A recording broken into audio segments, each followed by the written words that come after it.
Hey everyone, What If Fan here, bringing you another exciting part of What If Karmic Gacha system in Modern Family World. You can find the fanfic title and the original author's name on my Patreon page. Make sure to check it out and show them some love. If you enjoy the video, don't forget to like, subscribe, and ring that notification bell so you never miss an upload. Also check out my Patreon channel for early releases of all the series, where you can find all the series released one day ahead of YouTube. Alright, let's jump into it. Chapter 241, Halloween Trick or Treating. Part 1. Edward POV. I stared down at my tiny hands in disbelief, the familiar string burn marks still visible on my fingertips, so I knew that I hadn't changed my body, but instead, I had regressed in age. Whoa! I'm tiny, I muttered with a childish voice, examining the drastic change in my physical stature.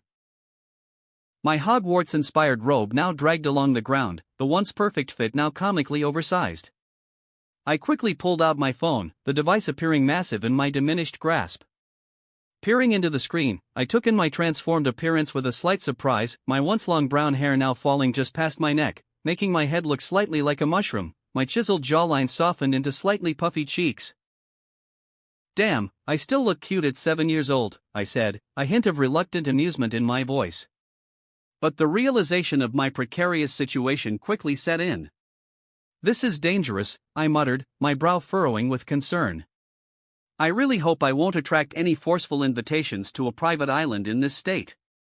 I held my hand into the sky, rays of light penetrating through the gaps in my fingers. How did Sage do this?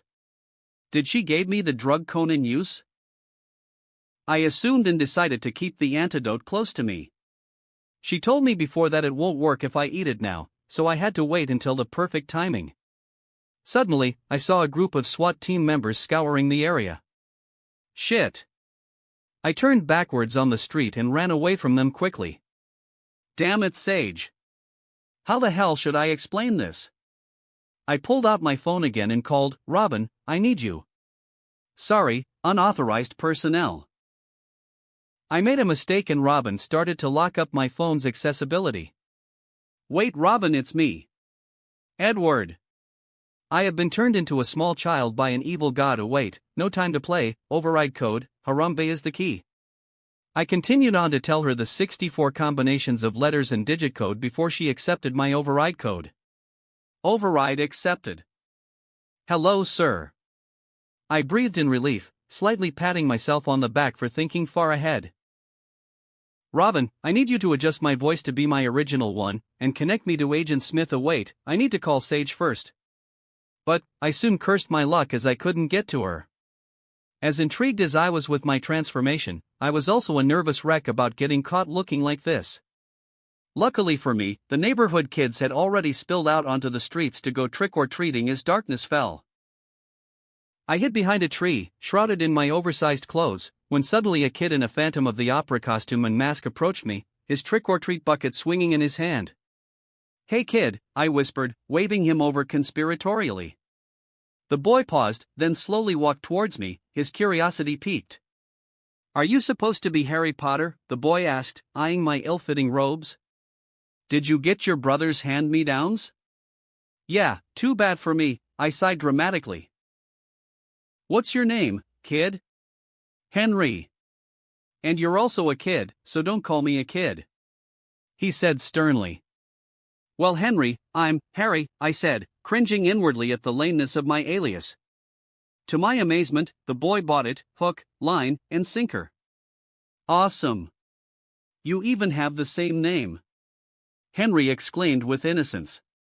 What's up, Harry? I cleared my throat nervously. Well, Harry, this might seem like a weird request, but... After several minutes of easy bargaining and pity story, the boy walked away wearing my oversized Harry Potter costume and clutching $1,000 in cash. I gave him everything I had in my pocket right now. His bewildered parents watched him go, momentarily stunned into silence by the wad of bills in their son's hand. How wait, even if you changed the costume with him, isn't the amount too much? The dad asked in shock. How did he even give you $1,000? His mother asked with disbelief. Well, I told him to give me $10, but he only has $1,000. I asked him if they are the same thing, he said it might be, so he gave it to me. Henry told his parents. To be honest, I felt bad about tricking the kid, so I decided to just give him the money. And I already predicted the outcome, so I left a note inside the stack of cash too. Wait. There's a handwritten note. The father found it. Dear parents, your child Henry performed admirably in our recent social experiment conducted in the neighborhood. Despite having to give up his costume and likely miss out on trick-or-treating, he chose to help someone in need. An admirable quality we were trying to find in a child. As a token of our appreciation for your exceptional parenting, please accept this monetary compensation. Unfortunately, we cannot disclose the name of our organization as we are working confidentially with the government. Thank you for raising such a wonderful child. Sincerely, the experimenters. The parents were dumbfounded for a while before the mother retorted, "It's obviously a fake note." The handwritten note, despite being neat, was written with a pencil. The mother turned around to search for me, but at this time, a gust of wind blew several leaves into her face. Ugh, what the hell, she cursed as she tried to get the leaves off her face. I seized the opportunity to casually slink away, slicking my hair back and sliding on the Phantom's iconic half mask. The father suddenly said, "Well, there's a note, so we'll have no problem with the IRS. What the mother cursed in disbelief before realizing something, $1,000 will help a lot. Henry, do you still want the Darth Vader costume? I can swing by the store and pick it up. I want it. Henry shouted excitedly. Well. I chuckled to myself, relishing the absurdity of the situation. That actually worked out. Maybe I can trick Agent Smith too? I asked Robin to modulate my voice to my older one and called the agent, telling him shortly and simply that I'm currently hooking up with someone's mom, and will be back within 2 hours before I hang up. I wasn't sure if he bought the story, but it was my best shot at the moment. Then, brimming with mischievous glee, I raced back to my own neighborhood just 2 blocks away. I darted up to the first house I saw and aggressively rang the doorbell, bellowing at the top of my lungs while breathing heavily, "Trick or treat." "Ah, you're so cute. Are you the Phantom in the Phantom of the Opera?" The kind old lady opened the door and gave me a full-size Snickers bar, dropping it into my bucket. "I am. And I'm here to kidnap the most beautiful girl in town." "I believe that girl is you," I said cutely. The old grandmother melted in my adorableness and said, "Here you go, lovely. In fact, since you're so cute, take 2 more. "Thank you, Grandma. You're the sweetest." I complimented her while smiling sweetly. The grandma let out a touched gasp before saying, "Aw. You're so lovely. Take it. Take as many as you want." While smiling sweetly on the outside, I hid a devilish smile on the inside while secretly thinking, "Mwahaha. My talent is in full effect. I'll conquer today's Halloween trick or treating. By the way, dear, where are your parents? You're not going out there trick or treating alone, aren't you? It's not safe out there." The grandma suddenly said, snapping me out of my delusion. "Shit." I cursed whisperingly before making a run for it. General POV. In the alley where Sage was having the confrontation with Gongshin. With quivering eyes, Sage slowly moved her pupils away from the direct eye contact with him and said, "I don't know." As they were in an awkward position with Sage being trapped in Gongshin arms that were pushed to the walls, a mother had to cover her son's eyes as they passed by, snickering at the sight of the couple as she passed. They were so close together that one might misconstrue that they were having intimate moments with each other. Liar. Alright, so you took it. And you gave it to Edward, right?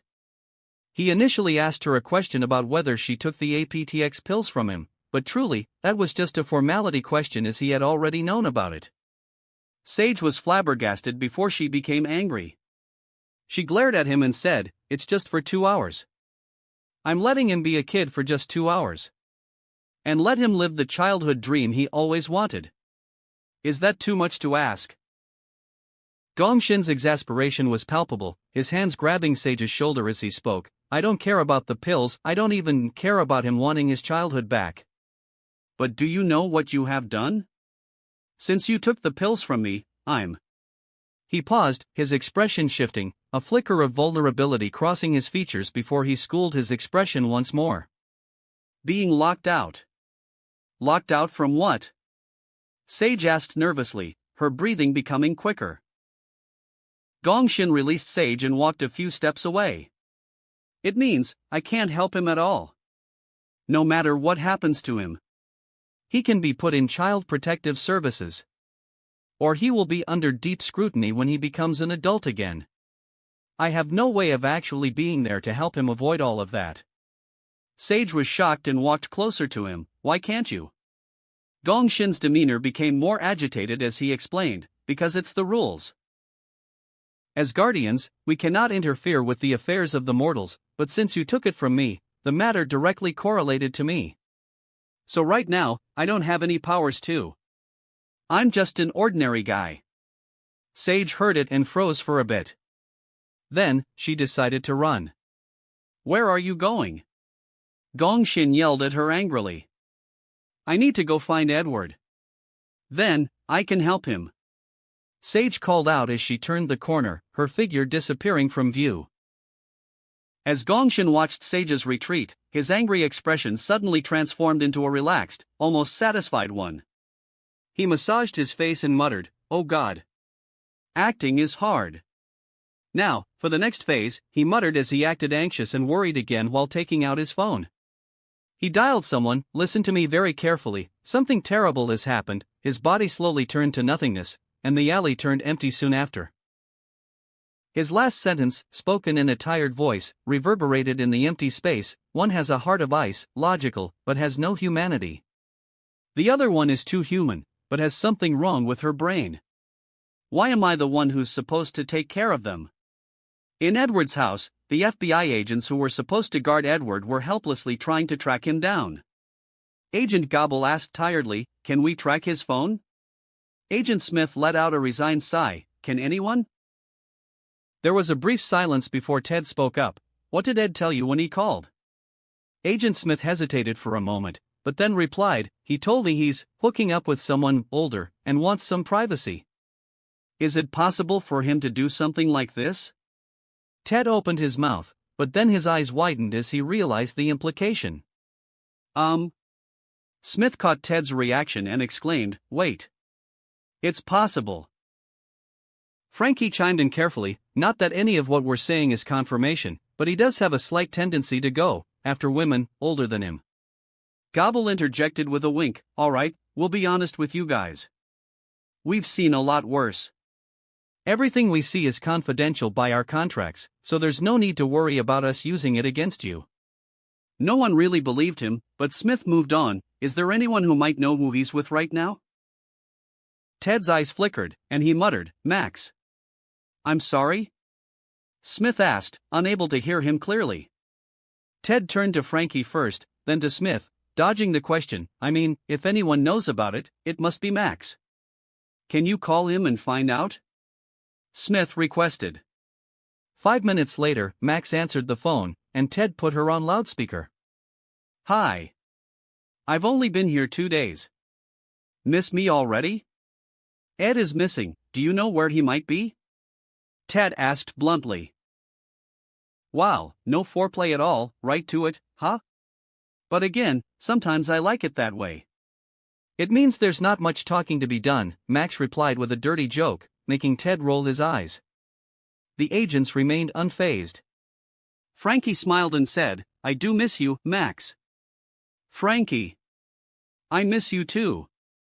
"All right, did Ed say anything before he left?" Max asked. "He said he's going to go hook up." Ted replied, but Agent Smith added, "With someone's mother." Both Ted and Frankie were shocked, turning towards Smith. Max, however, replied casually, "Whose mother?" There's a lot of sexy mothers around him that he has the hots for. In New York, Max slightly counted the mother figure around Edward and mumbled to herself, "Gloria for sure, Claire too, Desire? Alexandria, oh that girl's an ex-Playboy model, so it's possible. Or is it someone who acted as a mother in TVs?" "What?" Ted asked with shock. Agent Smith nodded in understanding and muttered, "So this is a normal thing." "Thank you, Miss Max Black." "Hey, stop using my full name. I'm trying to make less people know me," Max said before Agent Smith cuts the call. After the call, Max became curious and she called Edward, not expecting him to answer. She was so surprised when he did. "Wait. Why did you pick it up?" "I just want to bother you so that you won't be able to enjoy your time properly." Max blurted out her planned mischief, her face blushed red with her own embarrassment of herself. "Ha ha. Very funny," Edward replied with the voice modulator. His panting breath as he was running from Grandma made Max have a wrong idea. "Dude. At least focus on her," she said, giggling. "Cutie, come here. I promise I won't spank you." The grandma shouted from behind Ed, but through the voice modulator, the voice turned into a sultry woman's voice. "I'm going to go," Edward said suddenly. "That crazy bitch is relentless. By the sounds of it, she does seem like that," Max said teasingly before she said as she cut the call, "Enjoy." Edward was confused and he muttered, "Why the hell did she even call me?" Edward finally escaped the grandmother's pursuit and went trick-or-treating in his neighborhood. As he walked down the street, he spotted some familiar faces. Luke Dunphy, dressed as Luke Skywalker, and Manny Delgado, in a matador costume, were trick-or-treating together. "Are we really going to do this, Luke?" "It's the first time our parents let us go trick-or-treating by ourselves." "What if we get into trouble?" Manny asked nervously. "Halloween rules: if you give bad snacks, you get the attack," Luke said as he pulled out a carton of eggs from his bucket. "Are you wimping out or are you going to help me?" Manny tried to defend the homeowner, but he gave us apples dash.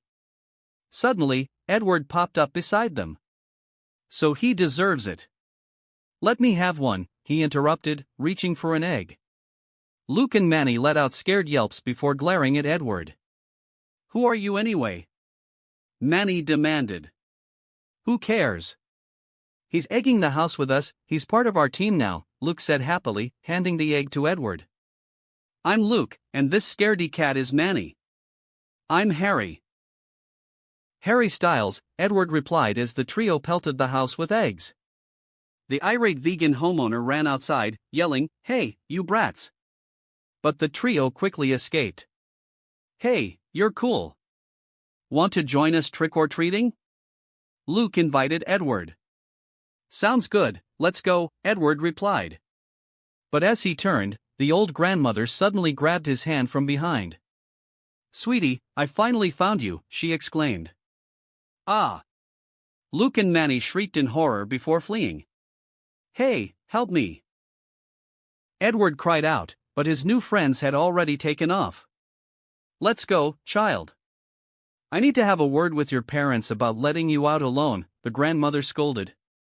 "Ugh, no," Edward groaned, trying to pull away. But then he spotted a familiar face, Mrs. Henderson, his teacher, walking nearby. Her hair was uncharacteristically loose, and she seemed anxious, likely searching for someone. "Mom!" Edward called out. "Mrs. Henderson looked confused, then her eyes widened as she recognized the young boy. She was shocked inwardly when she realized the situation, and why she was called for help before. "Mom? Oh, you must be his parents." "I'm so sorry, I thought he was out by himself," the grandmother said, releasing Edward. He darted behind Mrs. Henderson's skirt, eyeing the grandmother warily. I wasn't trying to kidnap him," the grandmother said defensively. Edward relaxed a bit, then said, "I know, you had good intentions. But my mother is here now, so you can go. Thank you for the candy." The grandmother's expression softened. "Ah, you're still a sweet boy. Okay, I'll leave you to your trick-or-treating. Goodbye." She turned and walked away. After making sure she was gone, Edward turned to Mrs. Henderson. "Thank you for pretending to be my parent, Miss Henderson." Mrs. Henderson stared at him silently, making Edward feel uneasy. "Why are you looking at me like that?" I'm not alone, I just need to find my brothers. They're trick-or-treating with me. Alright then, let's go, Mrs. Henderson said suddenly, which startled Ed. She said gently, I'll take you until you find your brothers again. I can't let you go out here alone at night. Edward looked confused. Wait, go where? Trick-or-treating, she replied. I'll accompany you. She extended her hand to Edward, which in his confusion, grabbed it without even thinking. Chapter 242, Halloween Trick-or-Treating, Part 2. General POV. Flashback. A day after Edward's livestream where he introduced Coldplay and promoted their album, the tension in the room was palpable. Edward was sitting directly in front of Linda, their knees almost touching as Linda had positioned the chairs to face each other intensely. Is this necessary? Edward asked, his voice laced with slight uncomfortableness at the confrontational setup. Linda's expression was determined as she replied, I need to step up my game since your defenses are almost impenetrable. It has been an hour and 45 minutes since Edward started his session, but he barely talks about anything today.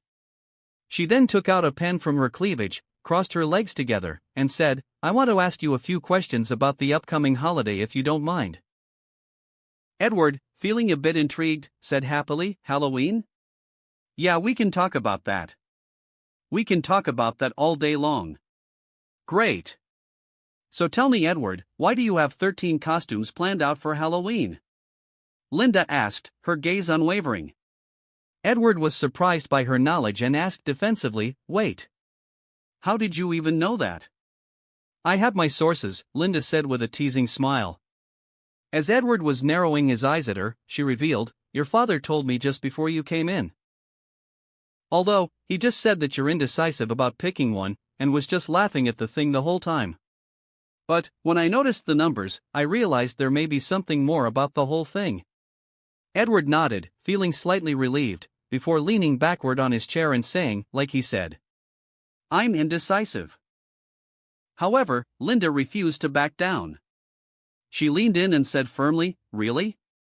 And it has nothing to do with, you feel that you are owed to celebrate it? 13 costumes, one for each year of your life. Edward leaned forward and gazed at Linda angrily, holding himself back as he joked, you know what? It irks me so much when you psychoanalyze me. It's the only thing I can do given your non-commitment of undergoing your therapy session. Am I correct in my guess? Edward rolled his eyes and said sarcastically, yeah. You were the smartest girl in the world. Thank you. I take that as a compliment. Linda ignored the diss and continued, I am curious though. Curious about what? Edward asked.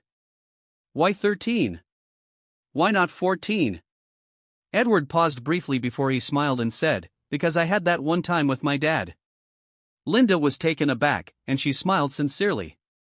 She hesitated before carefully asking, why wait 2 years before you enjoy it? I mean, if you're looking forward to it your whole life, then why wait? Why not go out and celebrate it the moment your mother leaves the house? After Linda asked the question, Edward rubbed the back of his head with some irritation before replying, I could have if I realized that earlier. But, I'm a kid. I'm bad at understanding my emotions. Linda nodded and said, I understand that. It must be tough for you. Especially since you have no people to guide you in processing your emotions while you were a child. And after your mom left, you had basically been alone. She remembered what Edward said in the livestream and asked, the efforts you put in Halloween is phenomenal. Is Halloween your favorite holiday among other holidays? Or, was it because you've been building it up inside your head to feel what it's like? Edward scoffed derisively and said dismissively, no, it's because of all the candies. And the time is up. Goodbye. Flashback ends. Edward POV. Walking side by side with my ex-teacher, Miss Henderson, while holding hands, I felt like I was living the weirdest day of my life or quite possibly a strange dream dressed in a Phantom of the Opera costume I had bought from another kid, literally turning into a 7 years old. Everyone was wearing a costume as they walked past me, holding hands with my ex-middle school teacher which I claimed was my mother and walking around my neighborhood. Miss Henderson? I called out to her softly. You don't have to keep holding my hand.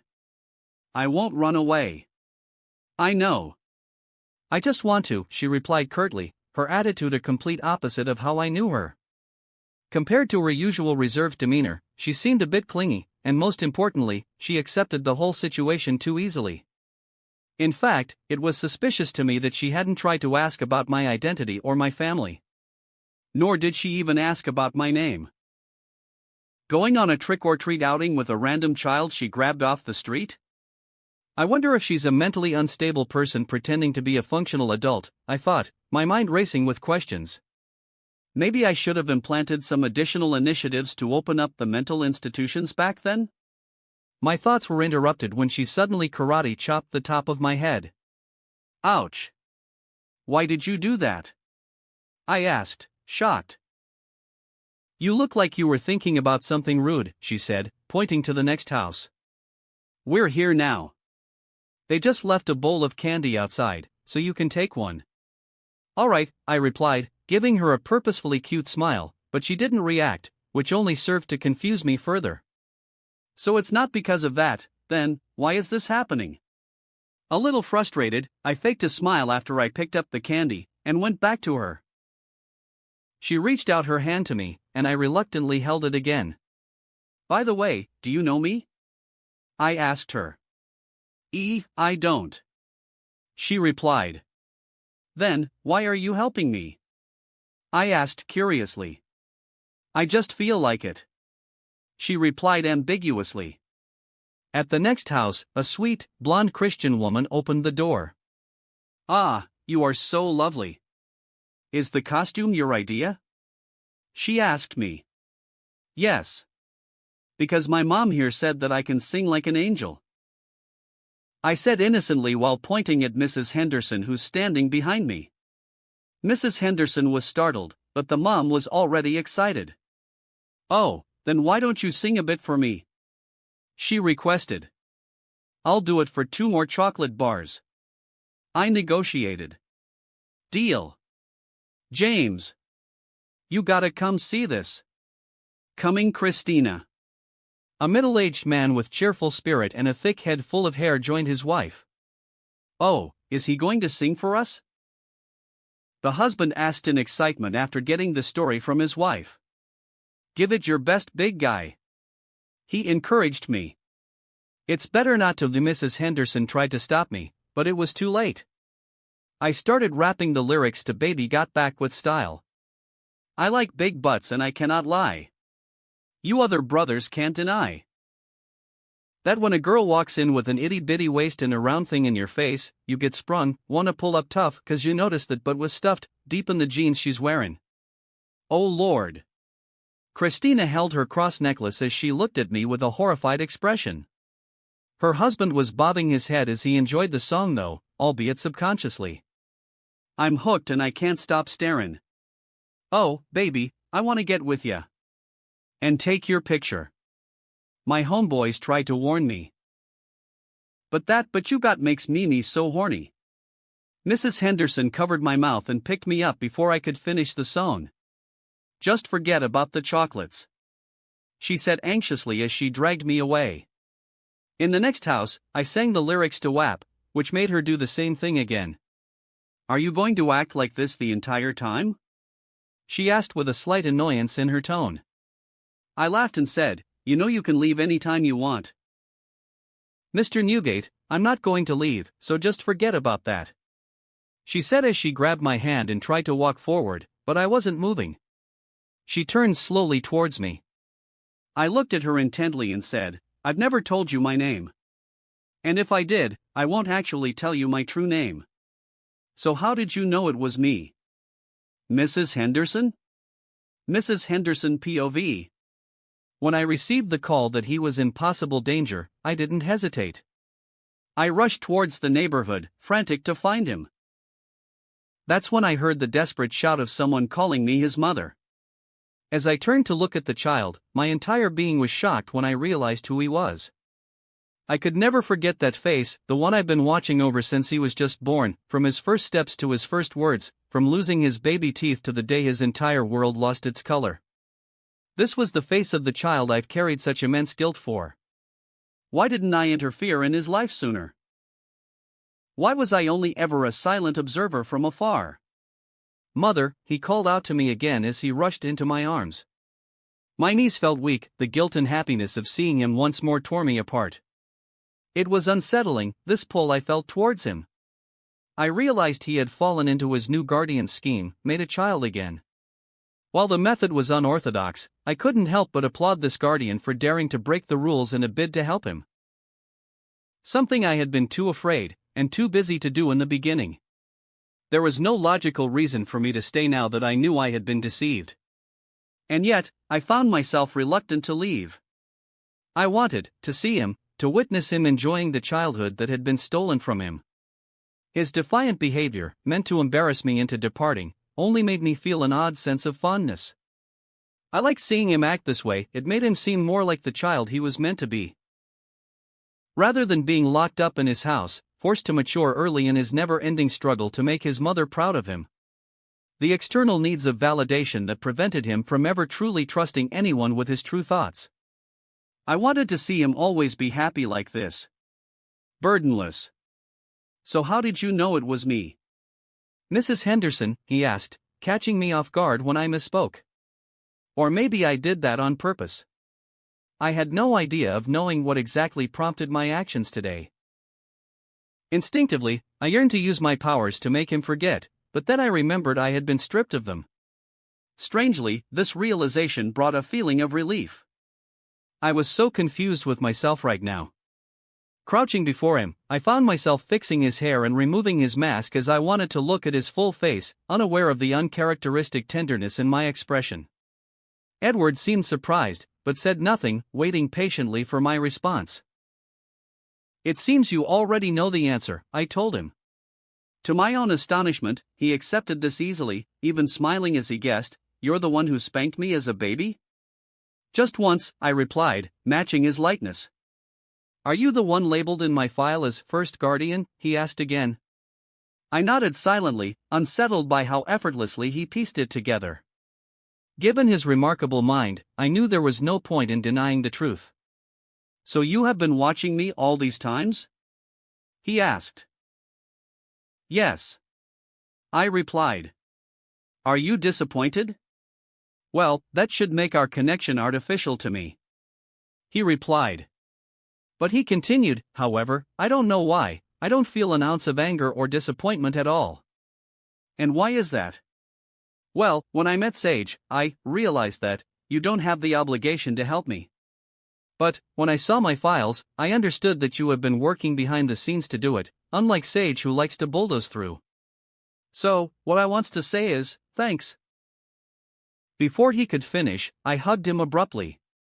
He was startled. Then, he was shocked. Edward POV.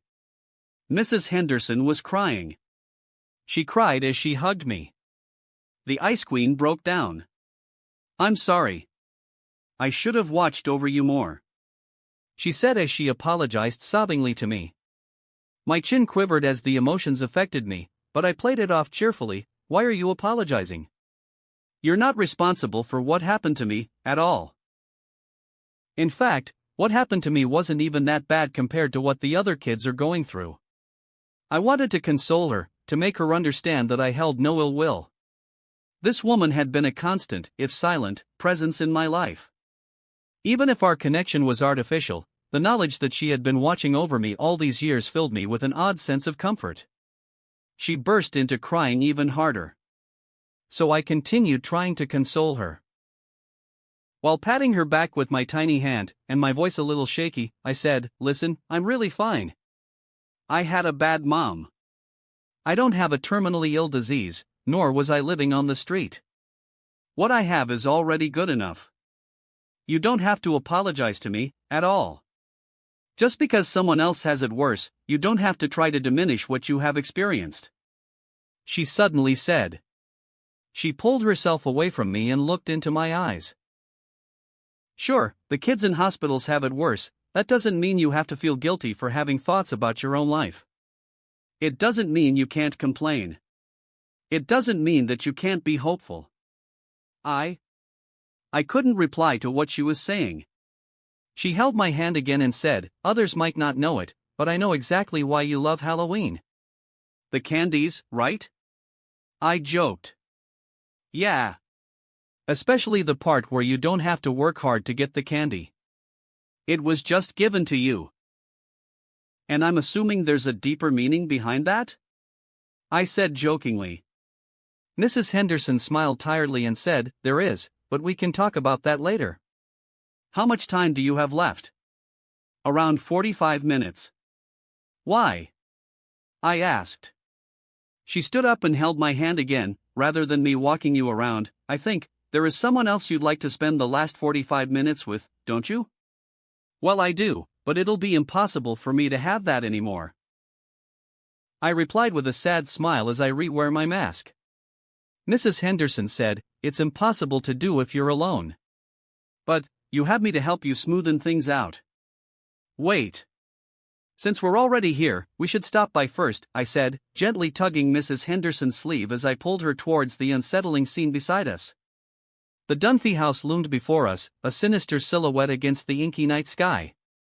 Twisted, gnarled trees lined the walkway, their bare branches clawing at the air ominously. Scattered across the front lawn were human-sized puppets, their lifeless eyes and vacant expressions sending a chill down my spine. Claire went overboard. It's really exciting, I said with excitement as I admired the view. Mrs. Henderson looked at me weirdly, but she didn't say anything. The front porch was shrouded in darkness, save for the flickering orange glow of jack-o'-lanterns that leered at us with malicious grins. Despite being like a house straight from a horror movie, Claire stood among the eerie display, her normally cheery demeanor replaced by a frantic, almost desperate energy as she tried to coax the few remaining trick-or-treaters towards her door. Wait. Come back. You forgot your candy, she cried, her voice desperate. Ah. Run. The children rushed away after she tried to get close to them. Phil emerged from the house, his face ashen. Honey, maybe we should call it quits. It's too much for the kids to stand.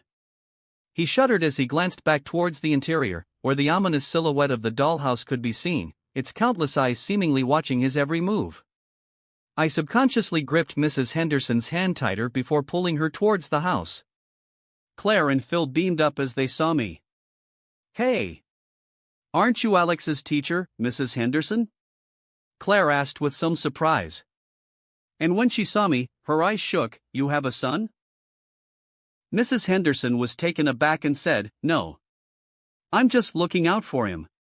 Oh. Claire laughed a bit. What's your name? Claire asked me. Harry Styles. I replied.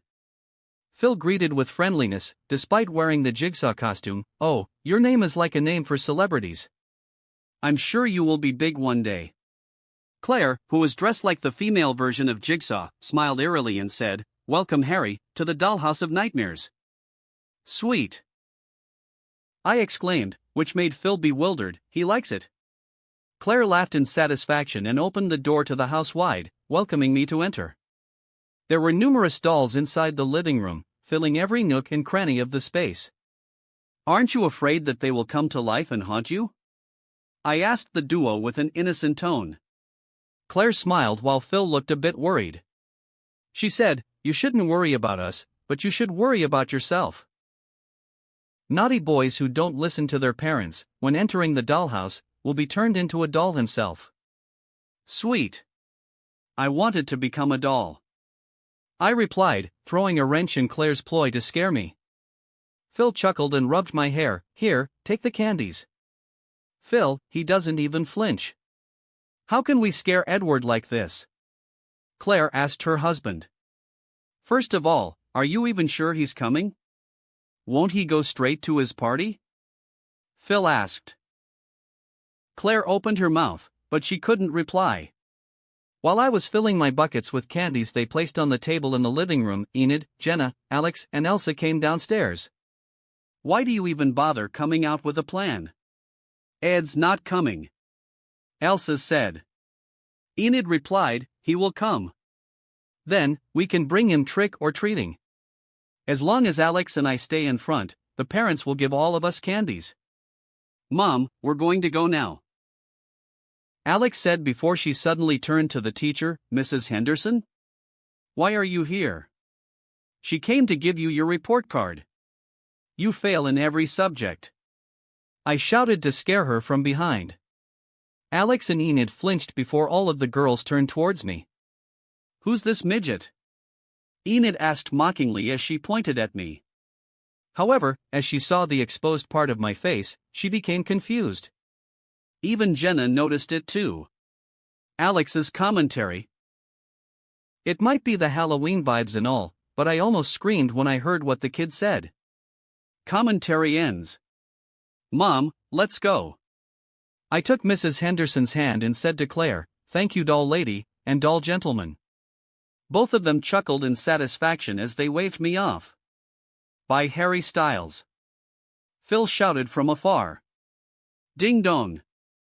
I'm coming. Ted brought a bowl of candy with him as he walked to the front door, eager to give out treats to the trick-or-treaters. Suddenly, he saw two familiar faces standing in front of his door. Teacher Henderson? He muttered as he saw her. He turned to look at me and said, is this your son? Aren't you single? Mrs. Henderson almost rolled her eyes, but she held herself back. Well, the original plan was for me and Mrs. Henderson to act like she needed to get home, but I still wanted to continue trick-or-treating. Knowing my dad, he would volunteer to take me for a while, allowing her to respond to something personal or tend to her work matter. But I suddenly had a bad thought when I saw his face today. Hi. I'm Harry. I introduced myself. My dad smiled, not knowing what's about to hit him. Hi Harry. Here, take some candy. Thank you Daddy, I replied innocently, before I acted like I shouldn't have done that. I turned to Mrs. Henderson with a horrified voice while both of them were confused. I'm sorry Mommy. I misspoke. I know you want to hide me, but I'm so excited to finally meet Daddy. I am sorry. What? My dad was extremely shocked. I was chuckling inwardly while Mrs. Henderson pinched my cheek and punished me greatly. Stop that. I'm sorry about him. He's a pathological liar. We did continue with our original act, and my dad did volunteer to take me around, so nothing came out of my mischief. Or that's what I expected it would be. General POV. 5 minutes earlier. When Enid and Jenna saw Child Edward's face, they whispered with each other. Enid said, they really look similar, right?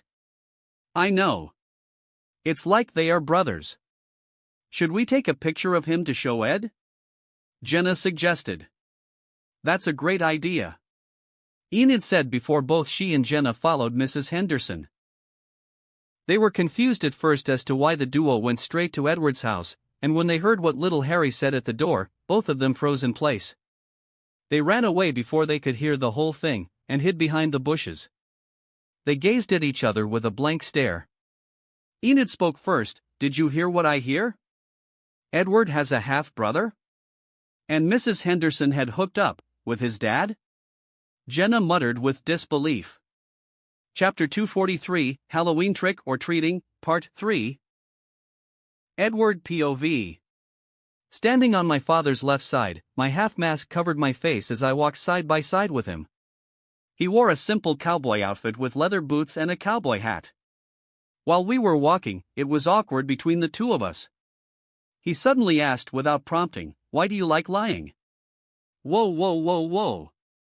Come on old man, you can't ask me a personal question like that, not even 2 minutes after we met.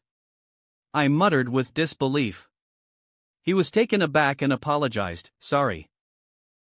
That's the kind of question you can ask after getting to know someone, not while you were getting to know them.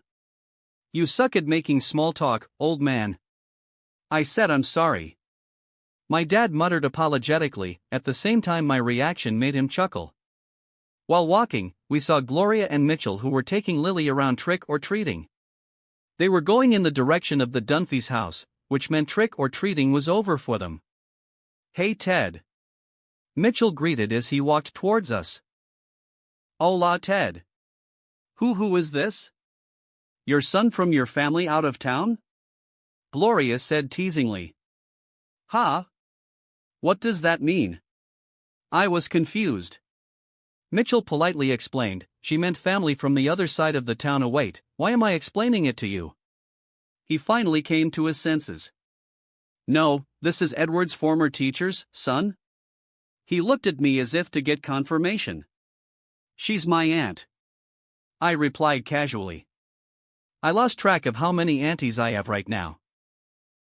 But I guess this one's fine because I was using another identity. That makes much more sense. Ted finally breathed in relief. I turned to him and said, why does she ask you if you have a son from another town? Are you the type of guy who will cheat on his wife? No, it's the other side of town, not another town. Oh wait again, why am I explaining? Mitchell muttered exasperation. Gloria and Ted were taken aback, but baby Lily, as if she knew who I was, kept calling me Ed. Ed. Ed. While trying to get to me. No, I'm not. My dad stammered. It was a joke. Gloria intervened. Why are you bringing him around? Mitchell asked. I looked at my watch as my dad was explaining, and before Gloria could ask another question, I spoke up, I'm sorry? Are you guys going to continue talking? I have 20 minutes left, and I don't want to waste it here. Can't you wait until after I finish trick or treating? Why, you're right. We're sorry, Mitchell said apologetically. That's quite rude. Gloria scolded me, it's not good talking to an adult like that. Get out of the way, old lady. I have candies to get, and I don't want to spend my time at the nursing home. Gloria gasped and she became angry. Who are you calling old lady? Who's in the nursing home? I rushed to the other house while ignoring them. Mitchell had to hold Gloria down with my dad while I casually went trick-or-treating. Tien's cojones. I heard the end of Gloria's cursing. Of course I got balls. I'm a boy, I replied jokingly. After enraging Gloria, Ted brought me away from the duo, and we could still hear her shrill voice echoing down the eerie, empty street, even after we had put some distance between us. Her grating, angry tone seemed to linger in the air, causing some of the remaining trick-or-treaters to scurry away in fear, as if the old witch herself might descend upon them. You're quite confrontational, my dad said with a hint of exasperation after pulling me aside. Well, the Phantom never had any friends or people who loved him for who he was. He didn't understand basic human etiquette, otherwise, he wouldn't have resorted to kidnapping the girl, I replied, my tone laced with a touch of defensiveness. My dad regarded me with a look of disbelief. So, like the Phantom, you two don't have any friends? Please, I scoffed, walking briskly ahead of him. I just don't want to waste any time I have left. What's your hurry? He asked, rushing to catch up. I suddenly stopped and turned towards him, asking mockingly, have you never gone trick-or-treating with your son before? Why ask a question when you should already know the answer?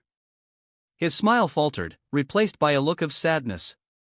As a matter of fact, I haven't. My son and we only went to one house. And that was it. I clicked my tongue in disapproval. That poor guy. He couldn't even enjoy what it's like. Oh, and what does it feel like exactly? Dad asked. Maybe I can tell him about your experience so it won't make him feel so sad?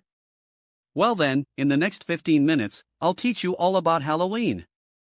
And the main point of Halloween is all about fear and pranks. General POV. In the Dunphys' house, Claire was resting in the living room while Phil was in the kitchen, taking out some snacks. Honey, can you check on Luke? Claire asked while massaging her sore feet. He's supposed to be back by now. Nanny just texted me. They are on their way home. Phil replied as he brought a glass of water to Claire. However, he couldn't sit on the couch as the other spots were filled by the porcelain dolls. We should probably box these up tonight, Phil muttered with some anxiety. He couldn't shake the feeling that there was something more with the dolls. Claire rolled her eyes and said, I'll do it tomorrow morning. I just want to get some rest now. Besides, we always do it the next day. Sometimes I just want to do it today. Phil muttered. We can even take them back tonight. He added with desperation. Take us back. An ethereal whisper resounded softly. Claire rolled her eyes and said, we rented them out for a whole day. We can't take them back now. Phil? Claire sat up as she saw Phil froze while standing. Phil looked at Claire with an ashen face and asked, honey, did you hear that? Take us back. Claire widened her eyes, and she instantly turned towards the dolls behind her. She stood up, and immediately went to Phil. At this moment, Gloria and Mitchell were already near the porch. Gloria was still grumbling about teaching the kid a lesson. But then, Phil and Claire burst out of the door, dashing all the way to the street after passing by Gloria, Mitchell, and Lily. The dolls are talking, the dolls are talking. Phil muttered hysterically as he ran. Claire screamed as she ran. Mitchell and Gloria looked at each other, and took a glance into the house. They saw the numerous dolls there, and decided it was best to follow Claire and Phil. Phil saw a priest walking by the house, and grabbed him immediately. Father, you have to help us. Our house is haunted. We have unknowingly invited several spirits into our house. Hey, this is a costume, I'm not a real priest. The random guy shouted in fear as he shoved Phil away. Father, you took my money every month yet you shy away when the time comes for you to step up. Phil yelled at him as the random guy scurried away hastily. Phil, Claire, what did you guys do? Gloria asked in bewilderment and a little fear. Phil turned to Claire, who was panicking. Claire anxiously replied, I rented some dolls for decorations. To scare Edward. Phil exposed her. Claire continued, the owner said before. He was going crazy with the dolls. I didn't think that's what he meant. Gloria exclaimed before she started praying to wards off the spirits. We're lucky the kids are outside right now. Phil muttered. We need to have all the dolls sent away before they get back. Mitch, can you keep an eye on Manny and Luke? They are coming back right now. Claire asked before she took out her phone. I'll call the owner of the dolls. I'll call the cops. Mitchell said. What's the cop going to do? Arrest the dolls. Phil exclaimed in disbelief. While the adults, plus Lily, were clamoring outside the house, Luke and Manny sneaked through the back to enter it. I don't have a good feeling about this, Luke. Why do we need to hide the candies again? Manny asked as he followed Luke from behind as they tiptoed around the kitchen. Luke stretched his head to look at the living room. Shoo. I told you, if we have too much candies, then my mom will snatch them and divide them into portions. She'll only give the next to us when we finish what we had. She did it last year. Your mom, not my mom. She won't do that to me. Manny said. Oh, so every man for himself then? I thought we were a team today. Luke said tauntingly. Manny sighed and said, fine. I'll keep a lookout while you hide your candies. Luke went upstairs, leaving Manny alone in the living room, surrounded by the porcelain dolls. He shudders and said, Claire must have been seriously traumatized as a child that she thought these things are normal behavior. He picked up a doll from the banister, and suddenly, he heard a scratchy voice, put me down. Ah. Manny dropped the doll back in her place and took a few steps backward. Luke? He called out. Something weird is happening down here. I'm coming. Luke said urgently as he stomped around his room, trying to find a place where he could hide the candies. Then, he decided to put them all inside his pillowcase. I must be imagining things, right? Manny muttered to himself. However, his heart couldn't calm down. Suddenly, he heard the same whispering, yet beckoning voice again, Manny. Ah. It's every man for himself. He shouted and dropped his bucket of candies before running out of the house. Luke came down a minute later, and saw the candies scattering around the floor. Luke, the voice called him too. Luke was confused. Huh? He turned to the doll, and then remembered, oh, he made me put speakers in it. That's pretty sweet. He suddenly dropped down on the floor and started picking up Manny's candies. When I got down, the dolls had already eaten all of his candies. He mumbled as he practiced his excuses for when someone asked him about where Manny candies went. Well, it seemed that he angered someone because of this. A huge gush of winds knocked down the dolls to him, making him scream in fear before rushing outside the house. "Give that back!" the dolls shouted. "I'm sorry," he exclaimed while running. Edward POV. Unaware of the situation happening inside the Dunphy house, my dad and I were holding one tissue roll each. He asked me hesitantly, "Are you sure this is how people celebrate Halloween?" "Yeah. We prank the ones who gave us fruits and other healthier alternatives. It's the law. Besides, it's harmless pranks. We even gave them 2 rolls of toilet paper," I said before I threw the tissue paper on the tree and my dad, on the rooftop. We ran away after we did that, and I checked the time. "You kept checking your watch, why?" he asked me abruptly. I'm like Cinderella. Instead of unchoking the balls at 12, I need to get home by 8. My dad chuckled, and then he was confused. "Wait. You said get home by 12, right?" "Yeah. I did?" I looked at him innocently before throwing a tissue roll. He caught it and threw it back to me. I caught it and threw it to him again. "Just keep it." "What do you want me to do with it?" he asked me weirdly. "Oh, I thought we were playing catch." "Okay, I'll keep it.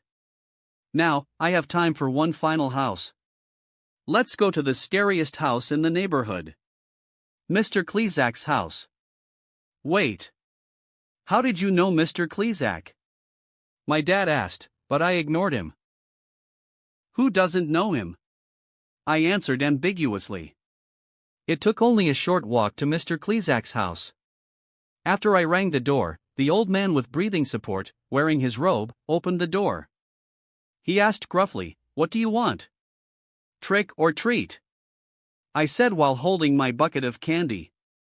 Mr. Klezak was confused, and then he muttered, "That was today?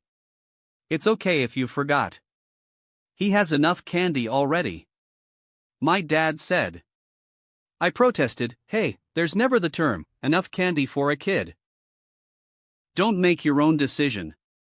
Mr. Klezak looked at my dad briefly before saying, "Wait. I know you. I'm Ted. I live nearby, sir." My dad extended his hand for a handshake. As both of them had experiences in being in the army, they got along pretty quickly. "No, that's not where I remember you from." Mr. Klezak shook his hand 9 before replying. "You come here with a ghost." "What is that? 2 years ago?" "It was 9 years ago." My dad smiled and replied. "I can't believe you still remember me. Is this your new son?" I remember that ghost boy. He was so excited for candies. He doesn't even look at me. Mr. Klezak said with a rare smile before he said to my dad sternly, "You took care of that boy, right?" "I tried to." My dad replied with a deep depression in his eyes. "Good. Make sure to be a good father to them. Otherwise, you'll end up like me," he said gruffly before he turned to me. "Wait here. I have some candies on my table." I nodded and said, "Thank you, Grandpa." He came back a minute later, panting as he walked. "Here." He placed some caramel candies inside my bucket. "Happy Halloween. Now, get out of my porch." "Happy Halloween." My dad and I walked away, with me waving at the angry grandpa as I left. He stood by the doorframe as he watched me go away. I know he looked angry, but that guy was also lonely.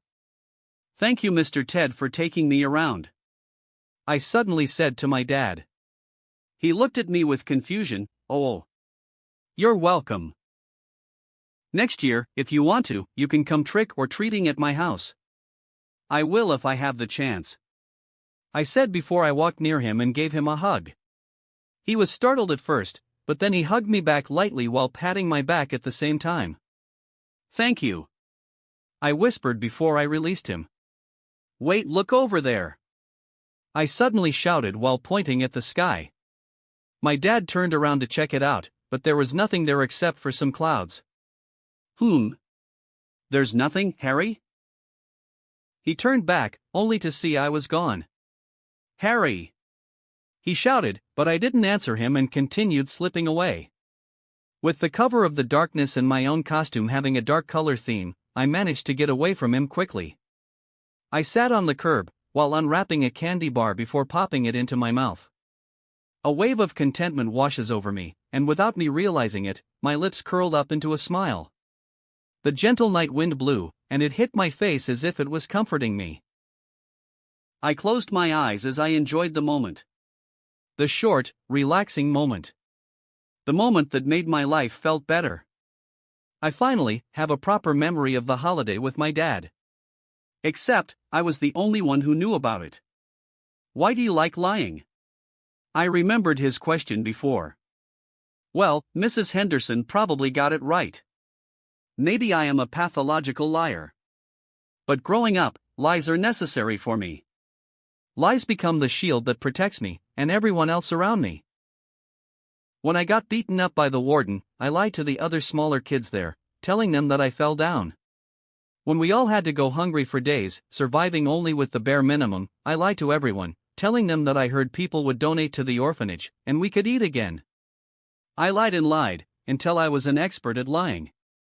Why do I like lying? Maybe the answer was because lies are more comforting than the truth. I sat there with the lollipop in my mouth, and finally my watch beeped. I took out the antidote for the pill. "Stop!" I heard Sage's shout as I swallowed it. I turned and saw her, with her shirt clinging on her body, sweat dripping on her chin. "Did you run around in high heels?" I asked her with shock and some admiration. "That's some tough shit right there. We need to get you back home, right now." She grabbed my cheeks. "Huh?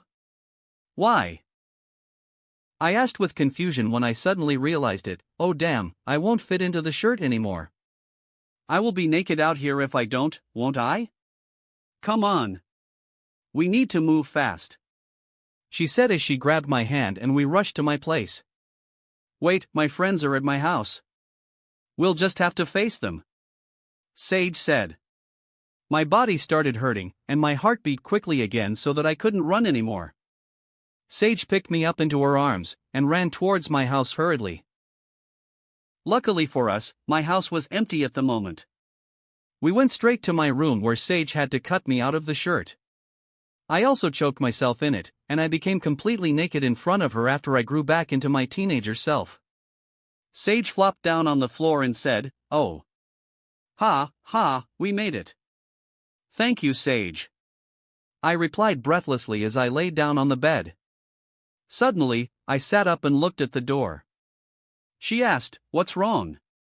I replied, "I don't know." I figured that someone would catch us like this, and a misunderstanding will happen again. But not this time, huh? I was unaware that everyone was at the Dunphys' house right now. The cops, the agents, and even my friends were there, trying to get a glimpse of the haunted dolls.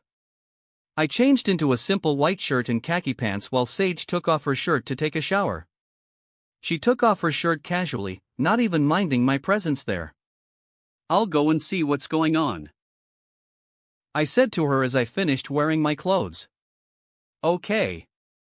I'll let myself out later," she replied, before I threw her a towel. She wrapped it around her body, and I finally turned towards her. I hugged her abruptly, which startled her.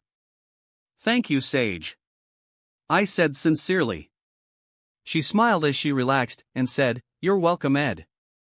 I just hope you finally have another memory to cherish." I nodded at her, and then I suddenly turned to the door again. She was confused and asked, "What is it?" "Well, no one's really busting us, huh?" I replied with a shrug. Chapter 244, Halloween Trick or Treating, Part 4, Plus Party, Part 1. General POV. Edward stopped the matter from going worse by confessing what he had done. He had to, or else the police matter would be too complicated. I can't believe you. What if my dad was in there? You could have killed him. Claire scolded me. Edward scoffed and said, Me? Then, tell me, why did you decide to have a dollhouse theme? Do you really think I won't find out about it? They bickered for a while, and the police were helpless because of their arguing. After having some conversation with the cops left, and Edward went to his dad to explain about his disappearance, and then went to his friends. Phil and Claire's commentary. While Phil's face was pale, Claire was excited and she exclaimed, "Oh! I will make sure to return this humiliation next year. I'll keep this as a grudge until then." Phil muttered sadly, "I just want the dolls out of the house." Commentary ends. Sorry about that. Edward apologized to Jenna, Elsa, Enid, and Alex. You guys all look awesome, by the way. It's fine. It's fun seeing you fight with Mom. Alex chuckled. Enid became smug and posed with her Catwoman costume. I do look awesome. Have you fallen for me yet? Alex rolled her eyes. Stop that. You're embarrassing yourself. Ed. We have some time, I think. Wanna go trick or treating? Jenna asked excitedly. Edward chuckled and said, It's fine. I don't even wear a costume right now. We should go to my other house for the party. I can solve the costume problem. Enid said before she reached into her pocket and took out a plastic phone. You just have to wear this, and slick your hair back, maybe some light makeup, and you can be a vampire from Twilight. Edward's face contorted into a frown, obviously which made the girls laugh at his reaction. Elsa said mockingly, I think Enid had imagined something like this would happen for a very long time. Enid nodded without embarrassment and said, I even have colored contacts if you want, which made the girls giggled. Edward gave up and said, Fine. Just do it. Yes. Jenna and Enid exclaimed at the same time before they put on some light makeup on Edward. Back to the Dunphy house. After settling the affairs, Claire wanted to come inside the house, but Gloria, Mitchell, and Phil just stayed in front of the door, waiting for her to go first. Claire rolled her eyes and said, Come on. Don't tell me you guys are still afraid? You don't mess with a spirit's presence like this, and think that they won't mess you back. I've seen this happen all the time. It starts with a simple prank, and it turns into a horror story. Gloria said solemnly. Mitchell said hintingly, Remember when we used the Ouija board to ask if Donald is gay? And the entire house lost electricity? So she might be right on this. He gently shook Lily, who was sleeping in his arms. I can't take the risk, Claire. Claire stopped her steps forward and took another glance at the house. She turned to Phil and said, Phil, come on. Let's go in. I think we should find another place to stay tonight. Phil replied. Claire became exasperated and said, Are you really that scared? I'm not scared. It's just I'm thinking about the children. Phil said while pulling Luke in front of him. Claire's eyes flickered in realization, figuring that Phil only wanted to protect their children, but then Phil muttered, Besides, I can't move my legs forward. Mom! Can we stay at Grandpa's tonight? Luke said while flashing his cute expression. Manny added, After experiencing a turbulent night, an extra company inside my room will be greatly appreciated. Fine. We'll stay at Grandpa's. Claire relented. But before Phil and Luke could cheer up, Claire said, Someone needs to help me pick up the car key, and the house key, some money, my purse. Luke stepped aside, leaving Phil alone facing Claire. Gloria and Mitchell also stepped backwards at the same time. Good, a volunteer. Claire said as she grabbed Phil's arm. And oh. Phil shouted miserably, trying to grab the doorframe before Claire could drag him in, but he failed to do so. Agent Smith finally saw Edward walking around with his friends, and felt relieved. We found Playboy. You guys can stop searching. He said to his intercoms. Agent Gobble said jokingly, so, we can stop scouring for the horny MILFs in your area list? Although he was joking, they actually did go through the list. It was the best night in Gobble's life. He got lucky 3 times already tonight. FBI list, not the ads on your laptop. Don't get encouraged by this. I mean, if you want to continue, that's up to you. I know those women are your type. Agent Smith said mockingly. Suddenly a voice of a young woman interrupted the conversation. Anyone wants to know who he met with? Hint, the answer might surprise you. You found where he went? Smith asked with a slight surprise and intrigue. But then, he said, don't tell anyone what you saw. Keep that to yourself. As long as he wasn't meeting an enemy representative, we don't have to get involved in his daily life. Aye, sir. The girl muttered playfully. Agent Smith pondered for a moment before asking, it is a girl, right? You said you don't want to know? The girl mocked as she monitored Sage walking out of Edward's empty house. It is a girl. Extremely pretty too. She added. Agent Smith nodded before he went to protect Edward, acting like his shadow. Jenna pushed Enid and Alex to the front while they were ringing someone's doorbell. Ed, you bend your knee a bit to become the same height as Jenna. Enid said. This is your plan? Edward muttered with disbelief. Enid rang the doorbell to the house excitedly, and a familiar face opened up the door. The Christian mother who received Edward's unhinged rap before, now has a frantic look on her face. She looked a bit dissatisfied and just threw the candies into our bucket. Take it all. We still have quite a lot of it. Thank you, ma'am. Would you like to hear a song as our thank you? Edward muttered teasingly. The mother widened her eyes in anxiousness and slammed the door into the group's faces. No. Get lost. Alex exclaimed, well, she's rude. Elsa added, pent up maybe. Her husband couldn't satisfy her any longer, so she took out her frustrations on us. Edward was laughing to himself the entire time, and Jenna caught it. What's so funny? Nothing. I just think she's traumatized. Alright, I hate to say this, but your plan actually works. Good job. The girls looked smug, and after reveling in the feeling for a while, Alex looked at her watch and said, shouldn't we go to the party now? Don't we still have the time to go to another house? Come on, Ed has never gone before. Jenna said before grabbing Edward's hand and pulling him away. Unfortunately, all 3 houses that they went afterwards had already run out of candies. The girls were disappointed, but Edward comforted them, don't worry. It's all you can eat at the party. Let's go. A black, high-class 7-seater SUV took them to Edward's party.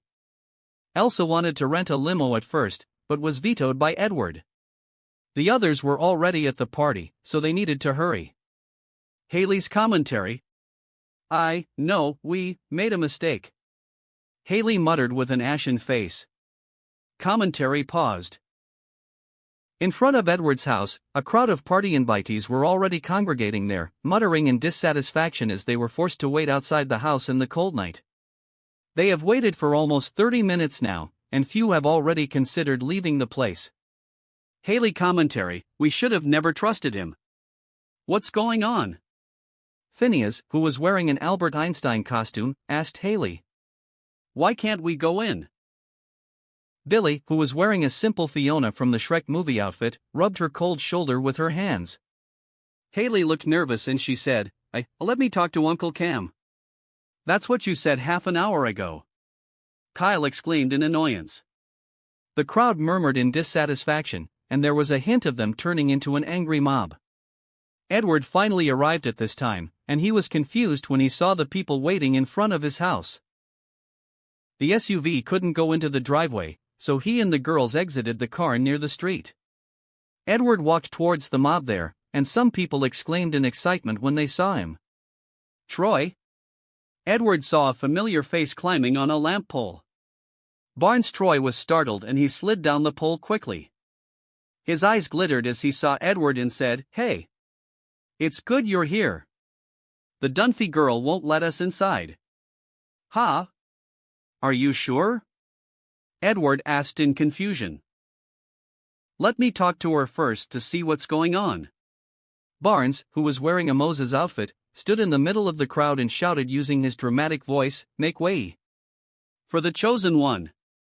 The crowd neatly split into two sides, and Edward walked in the middle with disbelief. Alex and the others followed along, looking cautiously at the angry mob as they did. As Edward was walking by, he was confused as he couldn't see some faces he expected to be there. Maggie, Vanessa, Selena, David Henry, the cast of Waverly Place, and more. He only saw the people from his high school, which made him feel as if Troy were speaking the truth. But if Haley was the one who did that, it didn't make sense to Edward that she was outside with them. Edward already knew what Kem had planned, but he wasn't sure about the execution. Many of the teenagers couldn't stay as long as everyone else because the party, intended to start at 9 p.m., had not yet begun at 9:30 p.m. Some even needed to leave by 10 p.m., which was quite unfortunate for them. Haley's eyes lit up as she saw Edward. Ed! Help! Uncle Cam locked us out. What? Edward muttered with disbelief. Suddenly, he heard a trumpet sound bellowing. Cam, dressed in his Willy Wonka costume, twirled his cane as he walked to the center of the crowd. Now that our most important guest of honor has arrived, the Willy Wonka Chocolate Factory tour can begin. All of you, please follow me, he said with excitement as he stopped twirling his baton. The crowd reacted flatly, most were irritable rather than looking forward to the show. Haley grabbed Edward's hand and muttered, "You need to stop him. I have a bad feeling about this." However, she became confused when Edward didn't respond to her. She slowly looked up to his face, only to see him staring at her with admiring eyes. She blushed a bit and released her hand from him, took a step back, held her black hair braids, and twirled a bit to show off her Wednesday Addams outfit. Rather than the modest look of Wednesday, she revealed her cleavage and wore chain-link pantyhose. "You like what you see?" she said flirtily. "Kinda. Yes," Edward replied. However, Haley suddenly turned fierce and annoyed. "Oh, so only goth girls work on you?" Edward snapped back to reality. "Wait. What just happened?" "Come along, children," Cam said loudly while beckoning the crowd to follow him, hiding his anxiety behind a pained smile at the same time. "Behold, the eighth wonders of the world, the chocolate factory," Cam said as we arrived at the living room. He suddenly blew a pitch pipe and started dancing to Haley's horror. "Gather round, my friends, and hear the whispers in the air so clear. This night we enter Wonka's gate to a world of pure imagination." Cam used the original Oompa Loompa song rhythms to create the song. He was alone dancing with his cane when the group of Oompa Loompa/waiters joined him. "Oompa Loompa Doompady-Doo. I've got an exciting tale for you. Oompa Loompa Doompady-Dee. This party's a sight for you to see." The teenagers there cringed at his actions. While the performance would work in some parties, Cam was way out of his elements here. Not only did he do this without telling Edward, but he also planned the entire evening with his choreography and performances spread out all over it. The Oompa Loompa song will play as we dance and sing and sway. So heed their call, let sweet notes soar. Embrace the magic evermore. Cam noticed the crowd's reaction, and he became more nervous in his performance. He started messing up. First he dropped his cane, and then bumped into an Oompa Loompa. "Oompa Loompa Doompady-Doo. I've got an exciting tale for you. Oompa Loompa Doompady-Dee. This party's a sight for you to see." And done. Cam ended his show abruptly. As the Oompa Loompa were halted midway throughout their dance routine, some of them even fell down on the ground. "Oof," Edward exclaimed with some sympathy to the dancers. Cam laughed awkwardly and said, "Enjoy the party." Act 2. Wait. Uncle Cam, there's more of this? Alex asked with disbelief. The crowd murmured, "Yeah, I can't take this a second time. The party sucks. Let's just go." "Wait. Haley shouted instantly, Uncle Cam is just leaving. There won't be any more of these things. Kyle said, yeah, even so, we don't have the party hype anymore. Tyrone said solemnly while putting his top hat on his chest, the fire is gone. Selena, Kyle's girlfriend, said, sorry Haley. We'd rather just go home and make out. Haley's commentary? It's all ruined. She wailed desperately. I should have never tricked Uncle Cam to handle the party. He made it all about him. This party has Edward's name and MY name on it. We'll be branded with this sucky party reputation the whole year. She continued, feeling a sense of unfairness. He'll never lose his popularity, so I will bear the brunt of it. She sobs, I will become an ordinary girl at school. That's like being Alex. Commentary ends. While the crowd were indecisive about going home or not, Edward suddenly walked towards Cam. Cam flinched and asked nervously, W what? Your hat and microphone, Edward demanded. Cam took it off and gave it to him. Edward wore the top hat and demanded while fixing up the microphone on his ear and mouth, your jacket. Cam took off his Willy Wonka jacket. Edward wore it, and it was oversized on him, but he still looked stylish wearing it. Edward unbuttoned his entire shirt, revealing his abs and chest to the crowd. Your cane. Edward demanded again. The entire crowd was curious about him, and the excitement came back when they saw Edward bully Cam. After Edward took the cane, he suddenly said, your glasses. But I don't wear glasses. Cam replied anxiously. Suddenly, an Oompa Loompa dancer came forward and gave Edward a pair of sunglasses. Edward wore it, and suddenly, he whistled while stomping his cane on the floor. The entire crowd was mesmerized by him, all except for Cam, who has a bad feeling about this. Jaguar twin, bad feeling, Oompa Loompa. Suddenly, a catchy intro was played by Robin, and the entire Oompa Loompa dancers surrounded Edward and Cameron. The chorus resounded through the speakers while the Oompa Loompa dancers circled around Cam while staring at him angrily. Oh my god, everything was part of a performance? Barnes exclaimed with excitement. Kyle shouted, go ED. Edward bopped his head before he danced slightly while singing, when the moon hits the sky, I'm a little unwell, cause the truth is a lie that nobody can tell. Every kid on the block talks in riddles and prose, then we dance till we drop. Whoa! He's so cool. Billy muttered with glittering eyes. Edward suddenly went to Cam and pointed his finger at him, everything's perfect here and the sun is shining. Everything's perfect here, there's nobody crying. Everything's perfect here, and the sun is shining. Hey! Everything's perfect here, there's nobody crying. Robin exploded a few streamers, and some fireworks, which shocked Cameron. The crowd cheered explosively as the dancers danced with perfect choreography with Edward. Oompa Loompa, nobody do. I got a bad feeling about you. Oompa Loompa, I don't know, dude. I got a bad feeling about you. Edward twirled the cane while walking backwards. Bad feeling. I got a bad feeling about you. Bad feeling. I got a bad feeling about you.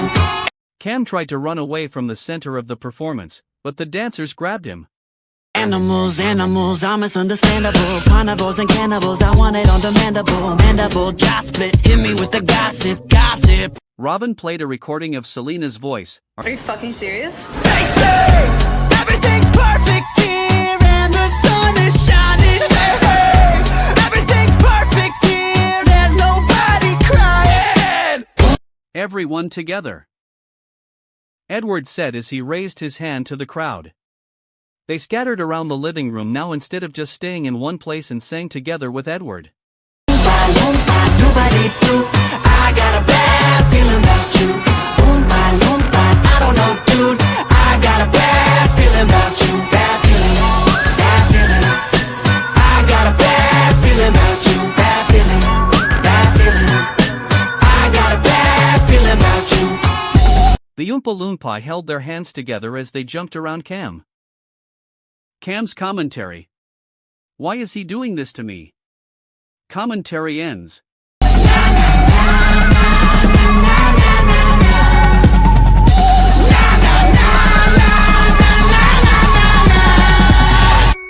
Enid snapped a lot of pictures of the shirtless Edward while he danced.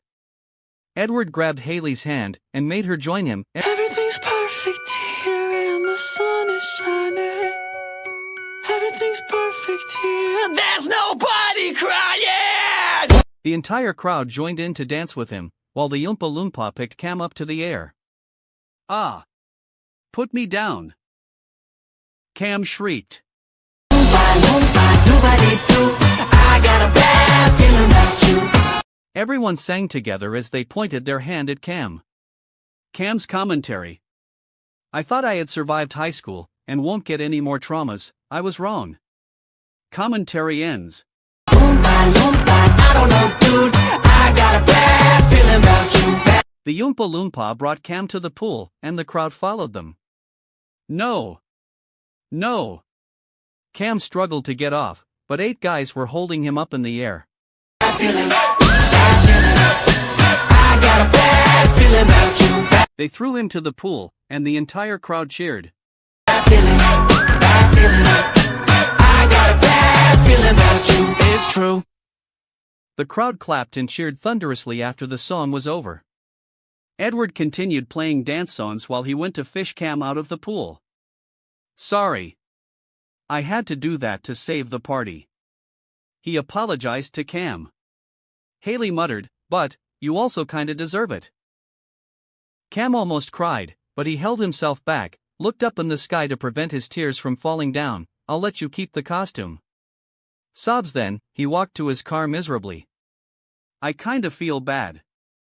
Edward muttered sympathetically before Haley grabbed his hand and said, who cares? He deserves it. Let's join the party. Chapter 245, Halloween Party, Part 2. Edward POV. I still feel kinda bad though. I muttered as Haley and I sat together on the long couch in my living room. Her body nestled against mine. She rested her head on my chest, my right hand gently rested on her back, which she put there by herself. Enid suddenly shouted, pulling our attention to her.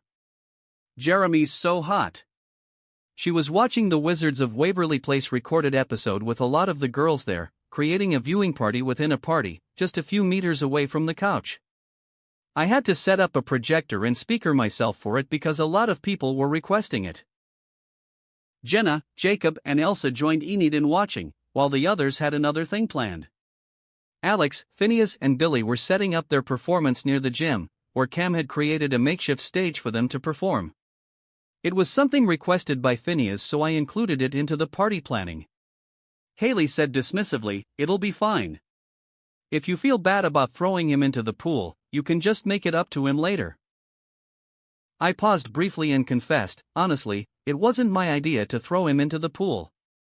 Haley was surprised, really? I shrugged and pointed at the dancers. I just told them to point their finger at Cam, to make him uncomfortable. They did send me a video about a choreography they wanted to do with me, but I didn't know how it would end. I called an Oompa Loompa dancer nearby, and he excitedly walked over. His skin was painted orange, and his hair was dyed green. Flashing his near-perfect white teeth, he greeted. Hi Edward. I'm a big fan. After talking for a while, Haley couldn't help but ask, why did you throw Cam into the water? The dancer was flabbergasted. Wait. Did I do something wrong? We all listened to Casey's suggestion though. Casey? I asked while looking at the crowd, which one is he? The dancer looked around, but couldn't find the named dancer. He said defensively, you know what he did to us? He made us all come at 8. That's not so bad, Haley interjected, but the dancer continued, which made her speechless in the morning. Seriously? I asked with some shock. The dancer nodded. He made us practice our choreography with him all day long. He changed the song and dance multiple times. He yelled at us, called us names. We were really frustrated about it. And the reason he kept all the kids outside? It's because he wanted to awe you, so he just ignored all of our suggestions to let them in, and left them behind in the cold.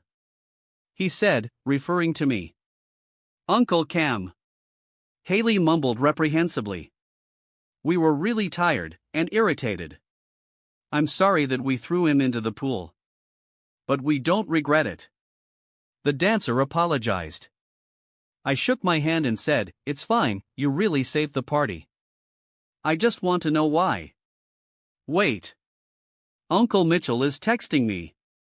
Haley suddenly said. Is he angry at us? I asked. Yeah, let me tell him the truth first. Haley said before she replied to Mitchell. Hey, someone recorded the performance and posted it on Instagram. I muttered with excitement. Haley rolled her eyes and said, duh. Of course I'm going to post it. You looked so cool before. I smiled before I thought briefly and mumbled, we can use this. General POV. Mitchell asked with bewilderment and worry for Cam, they threw you in the pool? All the dancers. They even took my phone out of my pants, so I know they planned this for a while. Cam expressed begrudgingly, trying to gather more sympathy for what he went through. Mitchell was horrified, his eyes widened and his jaw dropped. He went to Cam and asked slowly, what did you do? Nothing. I did nothing. Cam replied whiningly. Mitchell was angry and he took out his phone. I'll talk to Edward and Haley about this. This is unacceptable. He stood up and walked back and forth in the living room. Cam rubbed his forehead and replied, it's fine.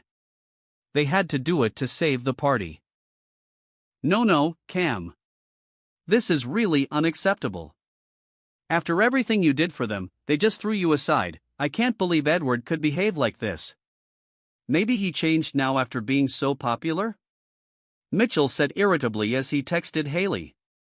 Cam shook his head, and still pretended to be a victim while sitting at the sofa with Lily. Mitchell texted Haley, and his angry brows slowly turned into a horrified one. He suddenly looked at Cam and admonished him, they should have thrown you off the cliff. What? Cam was flabbergasted by Mitchell's change of attitude. Mitchell continued, you let them out to freeze? And you tortured the dancers? Cam was flabbergasted, I didn't torture anyone. Mitchell suddenly received another text from Haley. Okay, what now? Did you waterboard someone? Mitchell opened the text helplessly. Cam was offended, you know what, I already had a difficult time at the party, I don't need one at home too. Oh no, Cam. Haley sent me a video. It's about you. Mitchell muttered with some horror. Cam's pale turned ashen and he said, they are going to continue humiliating me online too. However, their faces brightened up as they read the comments on the video. Jenna, he pretended the whole thing was going to suck and subvert our expectations by pulling in Edward. I heard everything was planned by him. Kyle, that's what he did? Man, I was really tricked by him. That old man was awesome. Jacob, he's on par with a thespian. The dedication he has to his art. Cam. You're awesome. With Edward's friends leading the public opinion, people were commenting only positive things about Cam.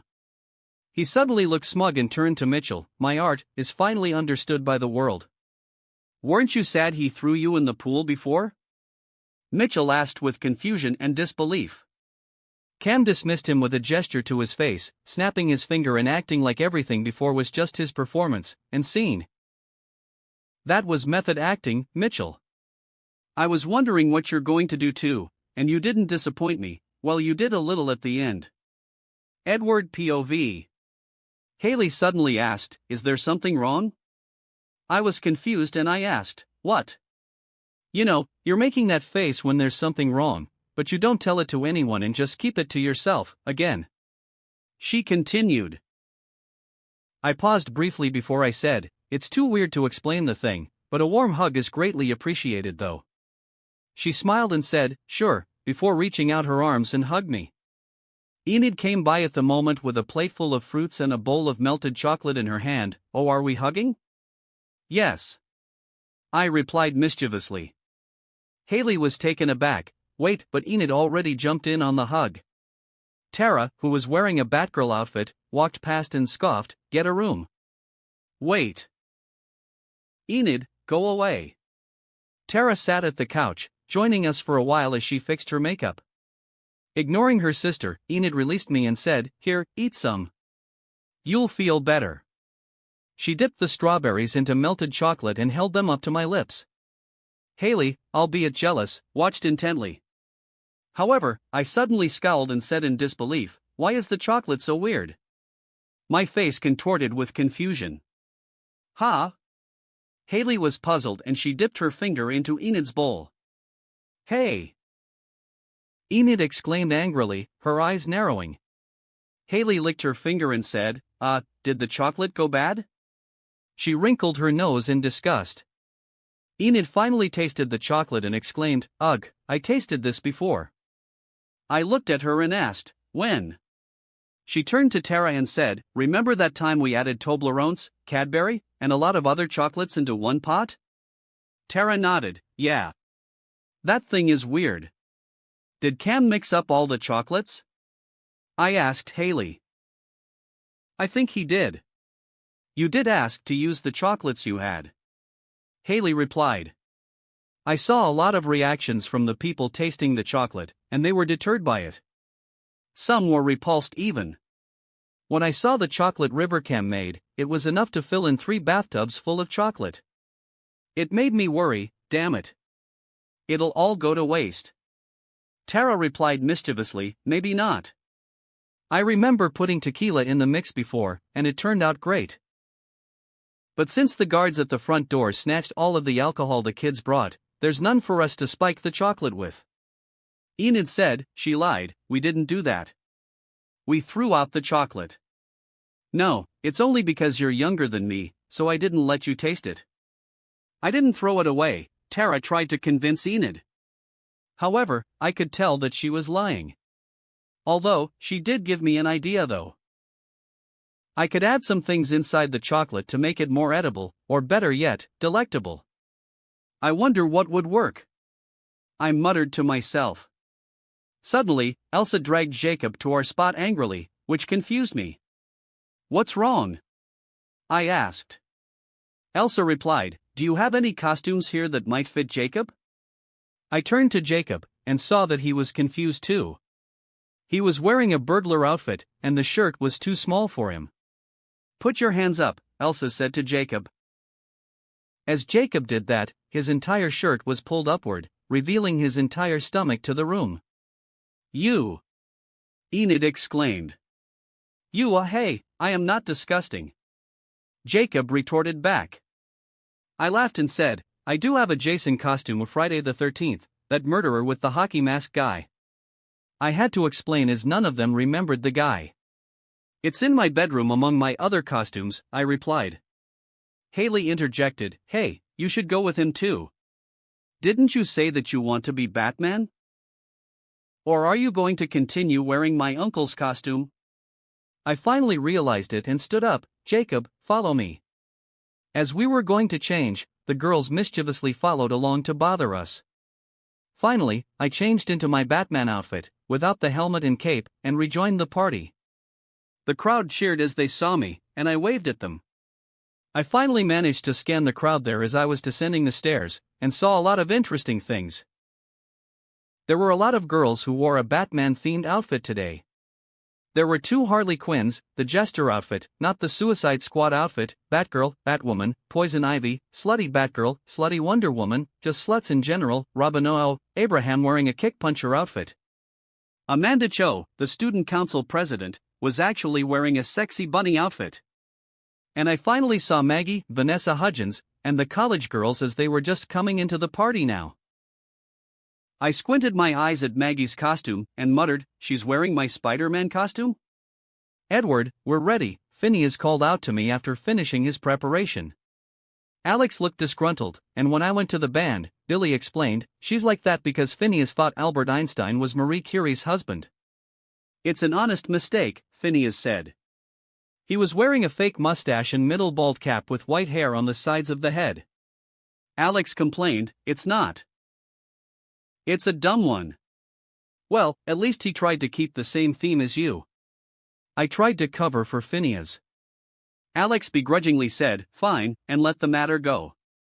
While I was at the stage, Tara continued trying to convince Haley, and she slowly started to believe that adding alcohol in the chocolate would be a great choice. I don't think he has any here. Haley mumbled to herself. Tara said, I'll help you search for it. Hello everyone.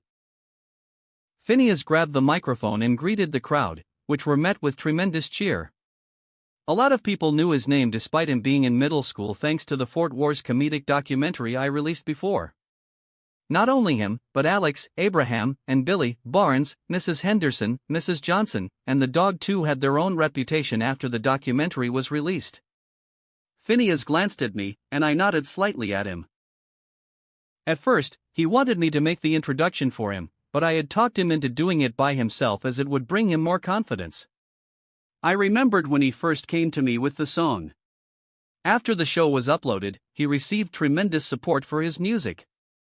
However, his parents showed apprehension in him quitting his former classical music path. He started fighting with his dad, even Billy was involved in the argument. Then, his parents gave him an ultimatum. He either listens to them and continues his classical musician path, or they would pull both him and his sister out of their current school, Franklin Middle School, and have them be homeschooled. Well, the problem stopped after I gave his parents a check for the documentary, and they greatly supported his endeavor after that, but Phineas had already written half of the song at the time, so we finished it together. My name's Phineas. Ed and we wrote a song together. I interjected, mostly him by the way. I did just the finishing touches. Go Phineas! Enid clapped her hand prematurely and cheered before anything happened. All of us on the stage burst into laughter, and Phineas continued, well, I don't want to take too much of your time. So enjoy the song. This one is titled, Welcome to My Life. Edward said, you guys would especially love it. Well, my words was, teenagers would love it. I nodded at Billy, who hit her drumsticks together as she counted, 1, 2, 3, 4. Welcome to my life's simple plan. I strummed the guitar as Alex played the bass using her cello. Phineas was holding his electric guitar as he sang. Do you ever feel like breaking down? Do you ever feel out of place? Like somehow you just don't belong and no one understands you? He sang with a pained voice, which caught the attention of the girls in the party. Do you ever want to run away? Do you lock yourself in your room with the radio on turned up so loud that no one hears you screaming? No, you don't know what it's like when nothing feels alright. You don't know what it's like to be like me. I sang together with him during the chorus. The crowd were fixated on the performance, and some people felt it was the chance for them to do something in the background. Be hurt, to feel lost, to be left out in the dark, to be kicked when you're down, to feel like you've been pushed around, to be on the edge of breaking down, but no one's there to save you. No, you don't know what it's like. Phineas continued alone. Welcome to my life. The crowd cheered, and people started dancing while listening to the song. Abraham, the typical teenage boy, was absorbed by the lyrics of the song. God, it's like, it's speaking to me, he mumbled. Phineas walked to the front of the stage. Do you want to be somebody else? Are you sick of feeling so left out? Are you desperate to find something more before your life is over? It was a bit comical with him acting cool with the bald cap on, but the crowd's reaction was tremendous. Are you stuck inside a world you hate? Are you sick of everyone around with the big fake smiles and stupid lies while deep inside you're bleeding? Together, we sang, No, you don't know what it's like when nothing feels alright. You don't know what it's like to be like me. The crowd cheered thunderously and sang along with the song. I jumped as I was playing the guitar, so did Phineas. Be hurt, to feel lost, to be left out in the dark, to be kicked when you're down, to feel like you've been pushed around, to be on the edge of breaking down, and no one's there to save you. Now you don't know what it's like. Welcome to my life. The crowd cheered.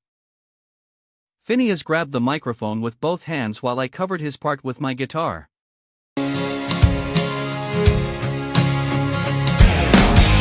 one ever lied straight to your face, and no one ever stabbed you in the back. You might think I'm happy, but I'm not gonna be okay. Damn, the song hits close to home. I thought secretly. Everybody always gave you what you wanted. You never had to work, it was always there. You don't know what it's like, what it's like to be hurt, to feel lost, to be left down in the dark, to be kicked when you're down, to feel like you've been pushed around, to be on the edge of breaking down, and no one's there to save you. Now you don't know what it's like. Everyone in the band sang the background vocals together. The rhythm slowed down, and the crowd held their breath. To be hurt, to feel lost, to be left out in the dark, to be kicked when you're down, to feel like you've been pushed around, to be on the edge of breaking down, and no one's there to save you.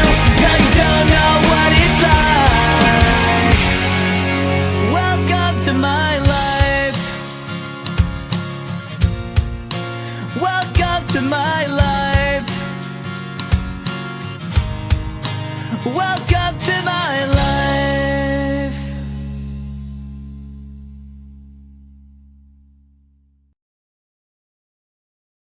The crowd cheered as the song ended. Phineas said, "Thank you everyone." Like I expected, the teenagers here loved the song as it resonated with them deeply. I said to Phineas, "You were worried for nothing." Billy teased him, "Thank God that went well.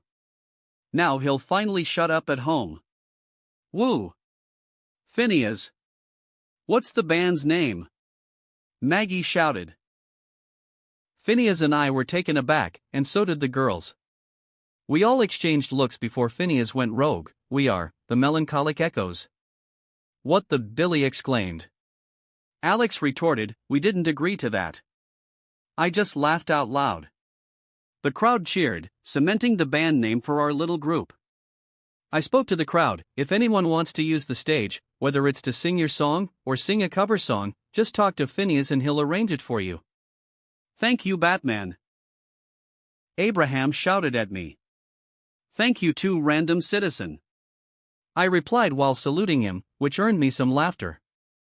After the performance, Phineas joined me at the couch with Alex and Billy. Phineas suddenly said, "We have 5 more minutes before we should go back. It's 10 o'clock. I muttered with disbelief. "Yeah." Billy's also 10 if Phineas was trying to tease, but Billy punched him in the arm, hard. As he whimpered in pain, Billy said, "Sorry, Ed. We wished we could stay longer. Our parents will come pick us up," Phineas explained. Alex said, "I should join you guys. Wait, why is there a text from my dad telling me not to go home? I guess that means a sleepover," I replied teasingly to Alex. I turned to Phineas and teased, "Are you sure you want to leave your girlfriend with me for the night?" Phineas scowled and mumbled in dissatisfaction, "I know you're just joking, but that annoyed me greatly." "Ah!" Alex exclaimed affectionately. Both of them were being flirty, which made Billy scoot away from them. I scoffed and said, "I made you get relationship points for nothing." I stood up from the couch, which made Billy ask, "Where are you going?" "Don't leave me here with these guys. I'm going to go bother Maggie and mingle." "Wanna come?" I told Billy. "Your cousin Maggie?" "Okay, sure," Billy replied before following me along.